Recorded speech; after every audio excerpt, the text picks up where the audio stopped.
সমস্যা বানপানী সমস্যা মেইন আজি বুলি নহয় আজি বহু যুগৰে সমস্যা বছৰে বছৰে বাৰিষা আহিলে আমাৰ মানে এনেকুৱাই এটা টেনচন পেলাই দিয়ে পানীৰ সমস্যাটোৱে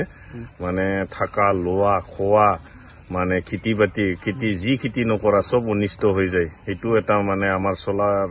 এৰিয়ে অসুবিধা হৈ যায় যে এইটো খেতি গোটেই নষ্ট হৈ যায় বানপানীৰ ফলত মানে আৰু ইমানে আমি ৰিকুৱেষ্ট কৰিলো ডিপাৰ্টমেণ্টক কিবা এইখিনি জিঅ' বেগ লাগে আমাক নাই বুলিলেও 1000 মিটাৰ 1200 মিটাৰ মান জিঅ' বেগৰ ভাল অলপ পিষ্টিং দিলে নদীটো প্ৰায় অলপ খুন্দিব নোৱাৰিলে হয় আজি 2-3 বছৰ ধৰি নাই বুলিলেও 1.5 কিলোমিটাৰ মান খুন্দি আহিলে ইয়াত বেংগলী মানুহ আছিলে 41 ঘৰ আমাৰ হৰণীয়া মানুহ আছিলে 22 ঘৰ না 25 ঘৰ তাৰে বেংগলী 14 ঘৰ মানুহৰ মানে একদম আশ্ৰয়হীন হৈ গ'ল গোটেই ভিঠি চিঠি গোটেই লৈ গ'ল এণ্ডৰ গোটেই নদীৰ বুকুত এতিয়া বাকী ইয়াত এতিয়া 25-26 ঘৰ মান আছে নেকি ইহঁতৰো মানে এনেকুৱাই দুৰ্যোগ মানে আচৰিত আৰু বানপানীটোই সমস্যা কিন্তু ইয়াত জিঅ' বেগ আৰু মাথাউৰি নিৰ্মাণ কৰাত কোনো চৰকাৰে গুৰুত্ব দিয়া নাই চৰকাৰে গুৰুত্ব দিয়া নাই ডিপাৰ্টমেণ্টৰ মানুহ আহিলে কওঁ আমি যে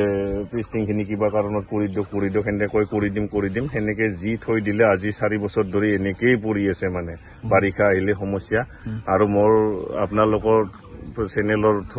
যোগেদি মই অনুৰোধ কৰিব খোজো আমাৰ যিটো মুখ্যমন্ত্ৰী ডাঙৰীয়া অনুৰোধ মোৰ ফালৰ পৰা কম দিনত বা এই বছৰৰ ভিতৰত যাতে আমাক পিষ্টিংখিনি কৰাৰ কাৰণে অকণমান আমাক সহায় কৰি দিয়ে ডিপাৰ্টমেণ্টক এইখিনি মোৰ ফালৰ পৰা অনুৰোধ থাকিল আপোনাৰ গাঁওখনৰ নাম মোৰ হাৰিজৰা একে আমি একটাই জড়িত চুবা ভকতপাৰা আৰু আমাৰ হাৰিজৰা চুবাটো এইটো নিষ্কাউৰ বহা পৰে মোৰ হাৰিজৰা পৰে